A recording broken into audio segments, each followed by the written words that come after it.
have the pleasure to lead the first panel we have today. It's about innovation and growth. I would add, after this discussion or debates we had this morning, innovation and growth in new realities. And I think in our economies it's all about that. It's the question what we want to discuss, what can our sector, the communication sector, contribute to innovation and growth? As you know, for example, in the European Union, it's one of the really main topics because with the proposal of Mrs. Cruz and the Commission, they think they can reduce the youth unemployment, which is in some countries quite high in Europe, can reduce that. So the expectations are big for our sector. And the question we will discuss on the panel is also under what conditions can innovation and growth happen? What conditions should we create as regulators, but also from the politics, from the policy in general, to create a good framework for that the market forces, which obviously are the main thing, can live in this environment? What kind of rules does it need for innovation, for investment and growth? What kind of framework does it need? That's, of course, a question on the regulatory task. We just heard that from Rangu. The question is, what helps? Basically, the regulator should help innovation, investment, and not hinder it. I'm not sure, as a regulator I may say that, I'm not sure whether that's always the case. We should be much more autocritical. Us regulators, I miss that sometimes with my European colleagues, probably also with myself, that we should really always question what is our role. We just heard Randall saying what was 6 years ago, what will be in 6 years, and to think the regulation will be still the same, has the same task in 6 years, I think is completely wrong. Why should it be, as everything is changing? So also we have to think, are we still the regulator as a referee, or should we become more facilitator? And then, of course, what that means. That's another point we can have, we will touch and discuss in our panel. And then, of course, the question, the relationship of the OTTs, the platform, the content providers on one side, and those of the operators on the other side who have to do the investment, for example, very heavy investments into the networks. You know, one builds and pays, and the other one has the profit. Also that net neutrality is one aspect of this thing. And of course, the question we have to ask ourselves, will there be money, even in industrialized countries, for these investments in a time of shrinking margins, where the flat rates go towards zero, and they're here, and they're not always honest, but when they are honest, operators tell me, look, we just slowly don't have the money anymore for these huge investments, be it LTE, be it fiber. So, of course, that's also an important question.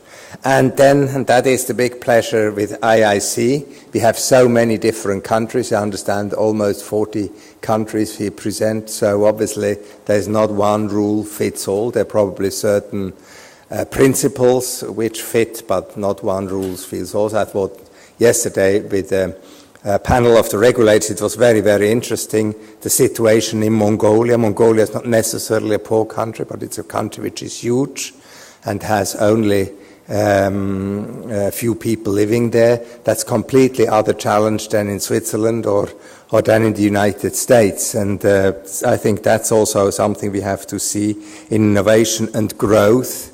How is it in different countries? And for that, it's the pleasure to present you the panel. We have Rangu Salgame from India. He's the Chief Executive Officer of Growth Ventures from Tata Communications. He will say to you what Tata does. It's quite interesting what they do. Then Sean Williams, Group Director Strategy, Policy and Portfolio from the BT Group. And just arrived, Luigi Gambardella, Vice President Public Regulatory Affairs from Telecom Italia, but also Chairman of the Executive Board of Etno.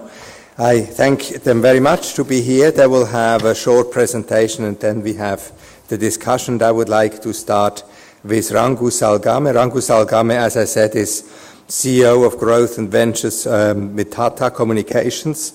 Mr. Salgame is a global business leader with operating experience in over 30 countries. He has worked in all over the world, I think one can say.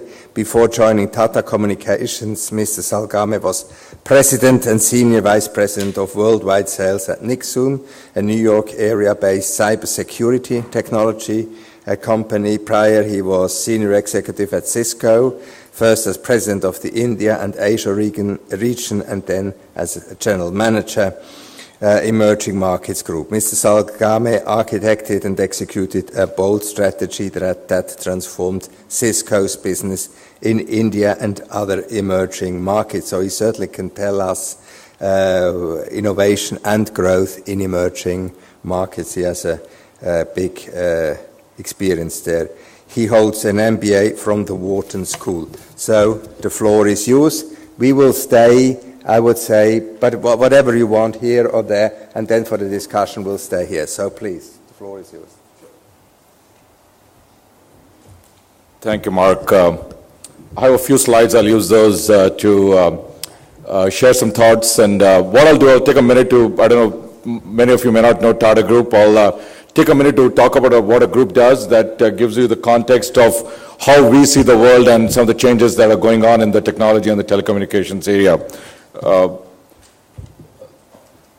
If you don't happen to know, Tata Group is an India-based large conglomerate, over $100 billion of revenue. We operate in various sectors, from salt to telecom to technology, including automobiles. We own companies like Jaguar, Land Rover, Tetley Tea in UK here, and a number of other brands around the world. So it's a conglomerate which spreads quite deep and wide. In fact, in UK, we are the largest employer outside the UK government. It's a pretty large group, even in UK here. Just going into telecom, Tata Communications is one of the group companies. We are a telecom company. We don't do consumer. We are largely a wholesale as well as an enterprise communications provider. Just a snapshot, if you don't happen to know, we own the world's largest undersea cable, fiber cable. We are the only own the only network, globally connected network in the world, a truly connected network. We have the #1 market share in voice. So 1 out of 5 voice calls that are made around the world go over our network. We are in the top 5 tier 1 ISPs. So we carry about 10% of internet traffic globally. And in fact, the only global ISP which is present in every geography of the world. And we see about 20% of the routes, internet routes, go on our network.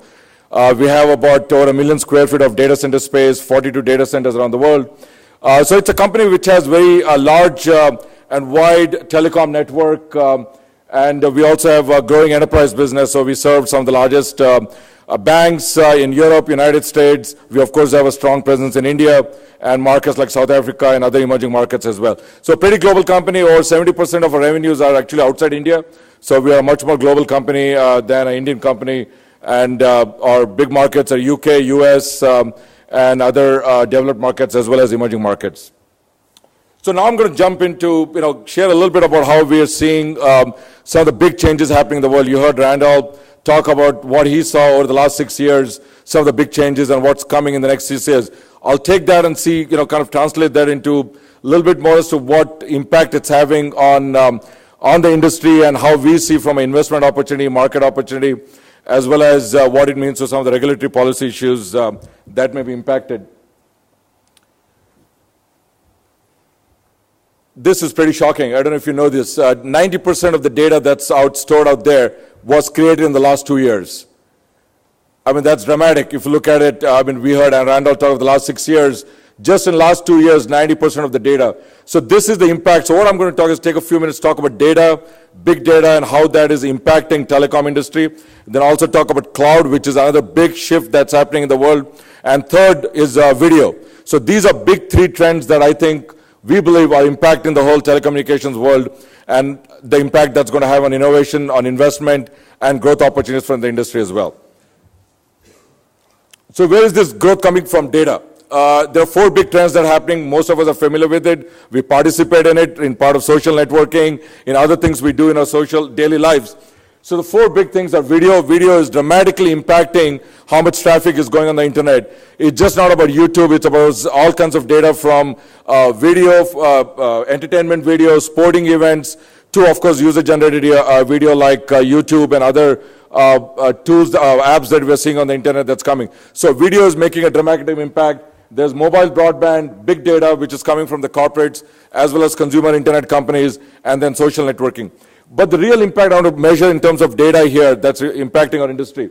If you see last 2 years, I mean, this is a little earlier, data from earlier this year. In 2010, the world generated 13 quintillion bytes of data. A quintillion is 1 billion gigabytes, so I can't even count the number of zeros in that. Just last year, 2.5 quintillion bytes of data was being added every day. So in one whole week last year, the world added data that the whole year in 2010 we added. So now extrapolate for the next 5 years, 6 years, 10 years. I mean, it is growing even beyond exponential in terms of the data that we are adding onto the world. And that's the dramatic impact that's having. What does it mean to us as telecommunications industry, as carriers, as service providers? On the business side, there are 2 big trends happening. Enterprise ITs are dramatically transforming the way they use technology, the way they bring technology to their business use. One big trend that's happened is cloud-based applications. So their business leaders are making decisions to buy applications from the cloud, and essentially the CIO is not even involved in making decisions. So for example, many of you who may know in sales, there's a tool called Salesforce.com, which is an online cloud-based sales management tool, which is decisions of those kind are made by the head of sales in an organization, not by a CIO. So those kind of cloud-based applications are dramatically changing how IT decisions and budgets are being impacted in large corporations. So these are 2 big trends. So IT in itself is transforming to complete cloud-based, and then business leaders are making business decisions, buying business applications directly on from the internet or other cloud providers. So that's a huge impact in how our telecom industry serves the big enterprise markets. And offshoot of that, the cloud, I'm not going to the details of the data here. Looking at the market is forecasting to be a $200 billion cloud industry in about 5 years from now. So that's a very large industry. So every aspect of technology industry is going to be impacted by cloud. Everything we touch, feel, do, consume every day as business users or as consumers is completely going to be driven by cloud. So that impact, again, has a huge impact in terms of how telecom providers provide their services, because cloud is essentially a ubiquitous offering from anywhere, anytime in the world. So if you're a bank, if you're a consumer, you're getting a service off on your laptop or on your smartphone or your iPad. You're getting this data from around the world, anywhere it is stored, it is produced, and it is transmitted. So as service providers, it is important to understand what it means to be a global provider, because it's not anymore about point solutions. It's not about having a point network somewhere or one data center somewhere where you can provide a service to a customer. It is about global ubiquity and how you bring that to consumers and businesses. So this is, again, just a snapshot of CIOs, how they are seeing the change of IT from going to enterprise IT, which is all done by the organization. You buy big computers, you store them in big servers, you develop applications, and you serve to your users within the enterprise or to your business partners, which is now completely becoming cloud-enabled, which is automated. So it's built for failures, millions of users. So it is scalable, it is flexible, it is elastic. That's what cloud is about. It's about how much demand you have based on that minute, that day. That's the amount of consumption you make of whether it's storage, computation, or bandwidth that you need. So that's what cloud is doing to the enterprises, and that's the impact that's, again, having on our industry. I'm going to shift gears now. We talked about data, big data, cloud, and the third big shift is happening is video. And on that, I'm going to chat on the entertainment part of the video. For example, the whole television industry is a $500 billion industry. $500 billion. And that whole industry is going through massive change. I'll share with you a story. I live in the New York area. That's home for me. It's summer. I have not watched television in 6-7 years now.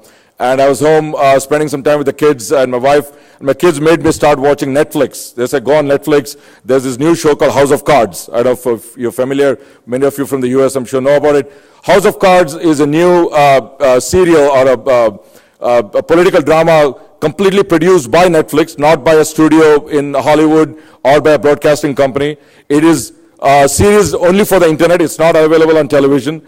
And all 13 episodes were launched on the same day. So 4 of us in the family were watching these different episodes on 4 different devices in 4 different rooms. And I could stop an episode from my iPad, go to my bedroom, watch it on my smartphone. Next day I picked up the same episode on my television. So this is what the complete change that's happening in television, for example, and what the industry calls as non-linear TV. That is television entertainment anytime, anywhere, any device. And that shift is dramatic in terms of what's going on. Who are the players of that? So you see Netflix, you see Hulu's of the world. These are the new players that are coming out and taking the share of what used to be the traditional television broadcasting industry. So that's the dramatic change going on in television, video, all that going on the internet. That's going on IP, that's going on internet. It's not the traditional broadcasting that we are used to when we talk of television. So that's a big shift, a $500 billion market under massive tectonic shift that's going on, and that has huge implications of innovation, investment, growth opportunities for companies like us and others in the market, and also for regulators and policymakers. How do you bring policies, things like intellectual property rights, digital rights management across countries, across geographies? Those kind of issues become much more prevalent now in the over-the-top world. I'm not going to go into the details here, but just, again, this kind of captures what the past looked like and what the new world is now going to be when it comes to video. It's going to be all over the top.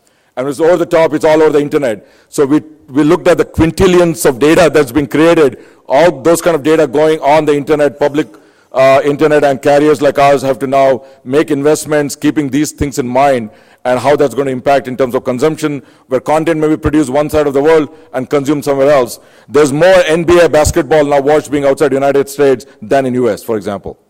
I mean, that's a shift. It's been the games have been played in the US, but have been consumed elsewhere in the world. So those kind of shifts that are happening are impacting our industry. This is some technological issues in terms of how architectures are changing. You heard Randall talk about in 6 years, companies like AT&T are going to completely change. Companies like ours started completely on IP. We have only IP network. It's all fiber. And that's the kind of investments we made in the last 5 to 6 years. And those are the kind of changes that are impacting our industry. It's going to be cloud-based, it's IP, it's internet-based, and the kind of traffic we're going to see is humongous. In terms of all going wireless on the last mile is still translating to a lot of data on the fiber. And again, as was discussed earlier in the morning.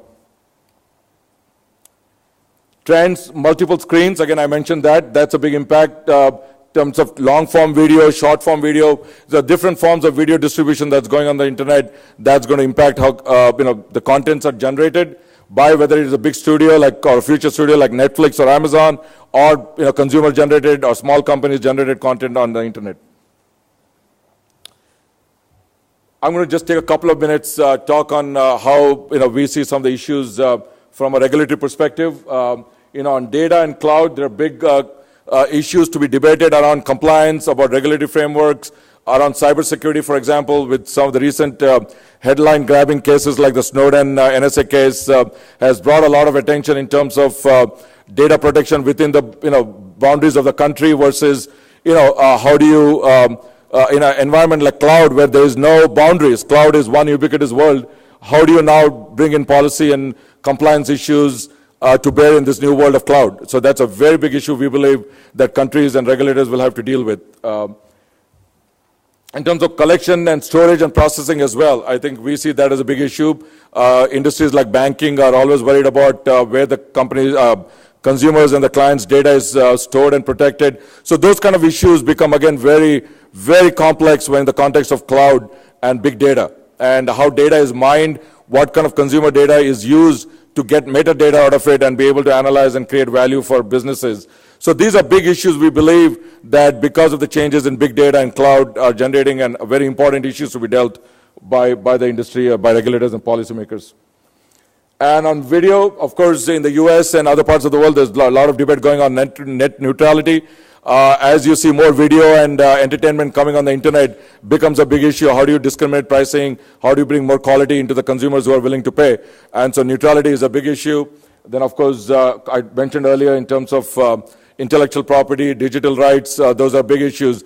I can't sit in Europe or India and watch Netflix. I have to be in the US, for example, unless I go around and do on a VPN and get on my company site in US, I can do some, watch the video, but otherwise you can't. There are issues about intellectual property and digital rights when it comes to global video content entertainment. So these are big issues we believe the industry has to face and deal in the coming years faster than ever before, as my earlier speakers mentioned. So with that, I'm going to wrap up and take some questions during our panel. Thank you.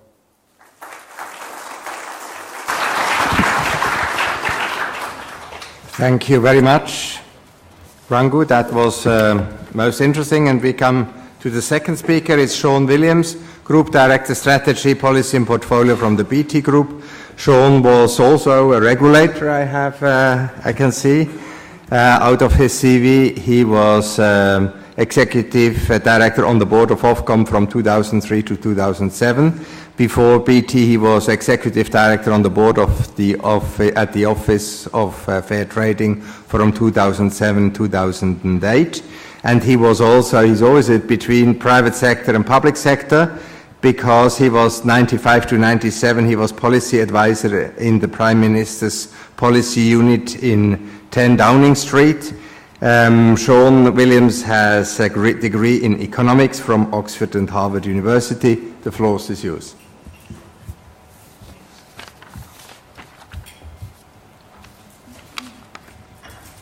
Good morning, everybody.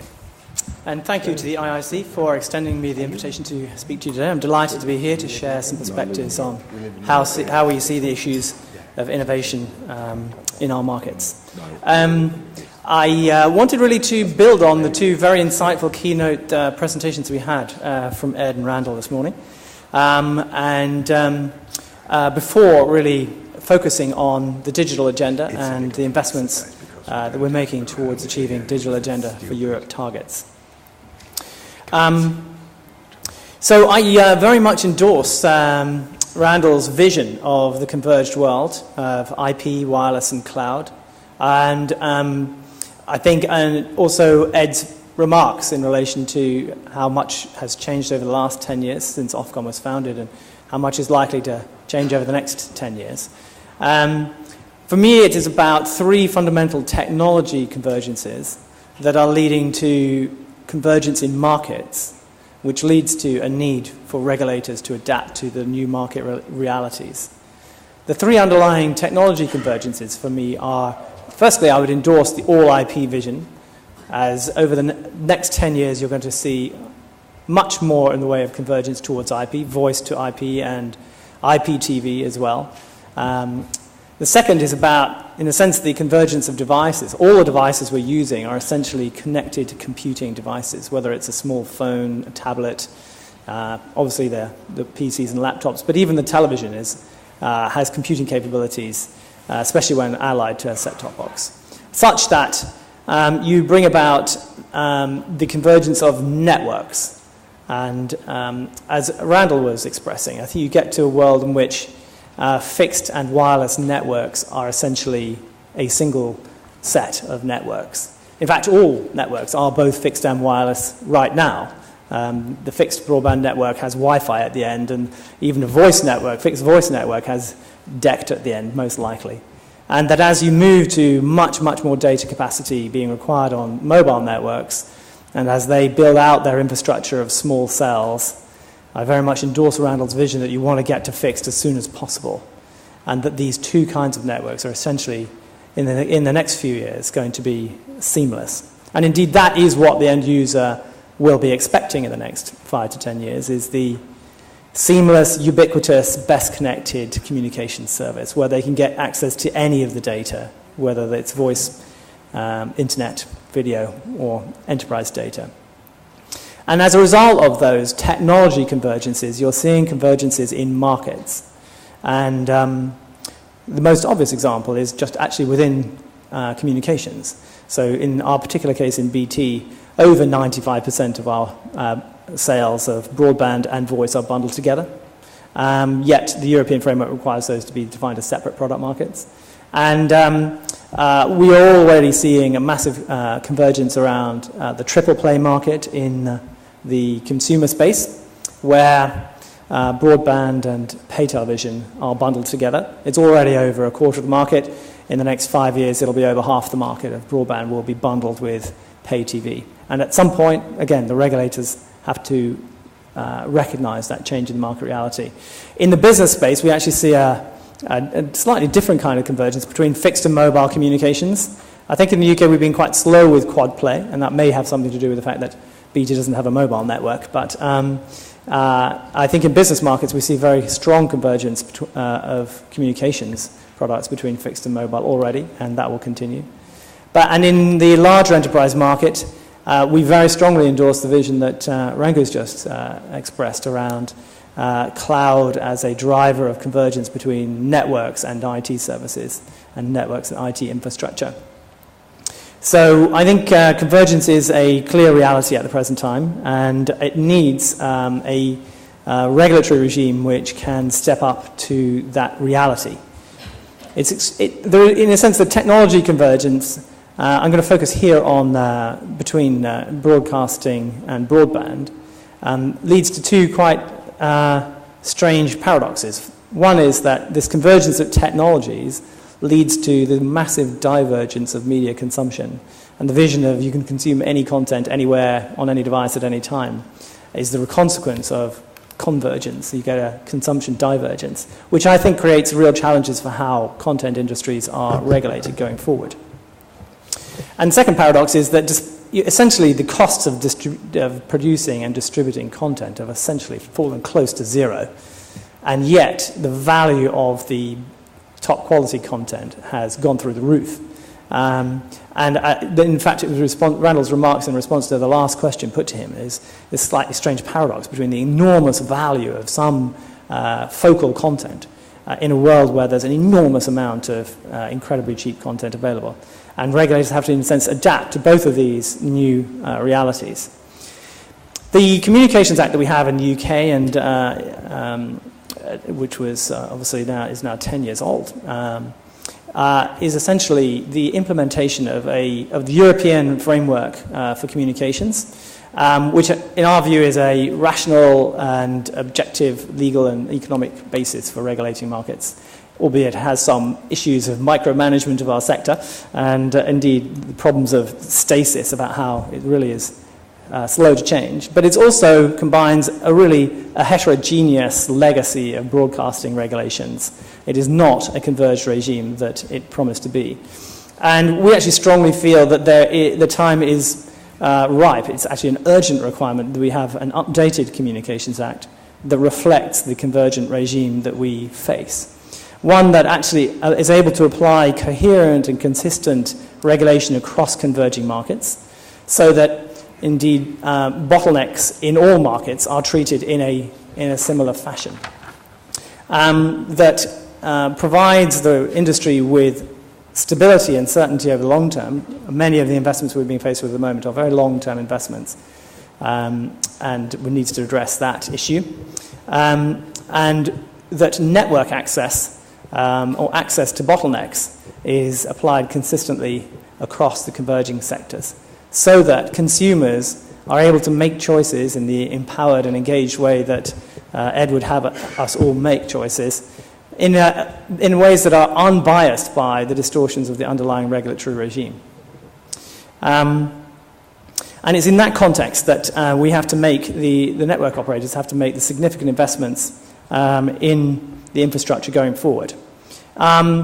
We actually think in BT we're really quite optimistic about the possibilities of getting to, or very close to, the digital agenda targets for Europe. First of all, it's worth noting that there has been enormous progress over the last 5 years in terms of broadband delivery in the UK. A fourfold increase in average speeds, according to Ofcom data, over the last 5 years. And that process is being driven very fast by the deployment of fibre networks and cable networks in the UK. So in our particular case, we have now already deployed a fibre network past 16 million premises. We are on track to get to 2/3 of the country, which is about 19 million premises, in the spring next year in our commercial footprint. And we have already over 10% penetration that penetration rate is continuing to rise and indeed is tracking our business case, slightly ahead of our business case. And at the same time, we are busy deploying fibre networks in support of the government's broadband delivery UK, BD UK agenda. And so we are making rapid progress. And we're actually quite optimistic that this capability that we're putting into the countryside and into cities is capable of delivering the digital agenda for Europe targets. So the first target is 100% availability of superfast broadband over 30 megabits. Actually, the infrastructure is capable of delivering that, and the public subsidies are capable of taking it quite widely across the country. And it wouldn't take that much more to take it beyond the kind of 92% which we're expecting to get to in BD UK to close to 100%. Possibly, I'd actually quite like to pick up Ed's idea that if the BBC has a universal provision and that equates to 98.5%, I'll settle for that as universal provision for superfast broadband as well. Although I do think there is also the agenda that a 2 megabit universal service commitment is probably inadequate as the world progresses and as markets change, and that 8 to 10 megabits for universal coverage is also a worthy aspiration, which we should think about going forward. And we're also fairly optimistic that we can get that this infrastructure, with further investments in vectoring, with further investments in fibre to the distribution point, will be able to deliver 100 megabits to a large proportion of the subscriber base. So it's a bit of a stretch target to get 100 over 50% subscribing at that level, but not in all parts of the country. But it's a worthy aspiration, and we are going to get as close as that as we can. So there is a lot more to do, though. I think the UK is on track to get the best superfast broadband network in Europe by 2015, at least if you compare us with our major peer countries. As was mentioned earlier, some of the smaller, denser countries are going to be ahead of that. But if you take our peer group of the large European countries, I think we're on track, actually. And that we're already second in the G8 in terms of average broadband speeds. We've already got to 73% coverage of UK postcodes. And we will be at 90%, I think, in 2015, and probably 92% in rural areas in 2017. So the question arises, so what further can you do? It is worth saying that despite the political debates that have been had in recent times on the BDUK scheme, our view is actually this is a good success of government policy, and that actually we're going to get to 92% coverage for £1.2 billion of public subsidy. I actually think it's a steal by comparison with what has been happening in some other parts of the world, not to mention anyone in particular except possibly Australia. But there is more to do, and we need solutions for the last X%. I think X% is probably certainly less than 10, possibly more than 5. And we need solutions for fibre broadband in cities. And I think it's an error of European policy that they think that the economics of fibre deployment in cities is somehow different from the economics of fibre deployment in rural areas. They are actually driven by the same underlying economics, which are matters of the costs of network re-engineering, plus the economics of density about locations, and the mix of demographics that you're trying to address. So essentially the same model that we would apply for identifying the commercial opportunities in fibre deployments in rural areas applies in cities, and also gives rise to gaps in cities for the same reason. And that actually we need a more enlightened state aid policy to encourage fibre deployment in those gaps in cities where for demographics, for cost economics and networks, fibre is not going to get deployed on a commercial basis. And actually, I think the UK has got to a distinctly second-best solution in this area in its voucher scheme for cities, which will not lead to universal deployment of fibre networks in cities. So it is going to have a big impact, and broadband is increasingly critical to people's lives and businesses, and already you can see the massive growth in the data traffic over the last few years. And when people migrate to the fibre product, essentially their use of data doubles, and because they have that much more capacity. And it has the potential to drive the economy as well. And so it is worthy focus of further public subventions. So what would help to make this go better? Investing in fibre broadband, and the same applies to LTE, is a long-term business case. It's an over 12-year payback.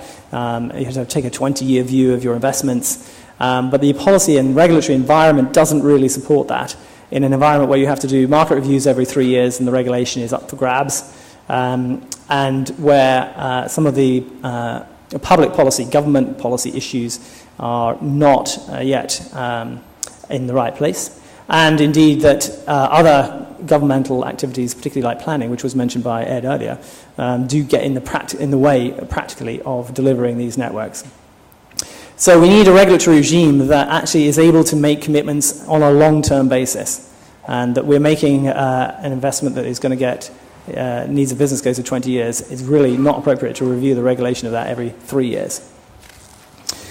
And I wouldn't mind just, as in the last thought, just picking up the debate that we touched on earlier in Ed's presentation, which is, as these connected computing devices have such enormous capability to consume data on the internet of all sorts of varieties, the policy question of who gets access to what data in what circumstances over the internet needs to be resolved. And we are, as telecoms operators and ISPs, subject to enormous conflicting pressures about what rights people have over what data. So the Open Internet Brigade will say you will not block access to anything. And the Copyright Protection Brigade will say, well, you must block access to anything that's pirated. And the Child Protection Brigade will say, you must block access to anything that is pornographic.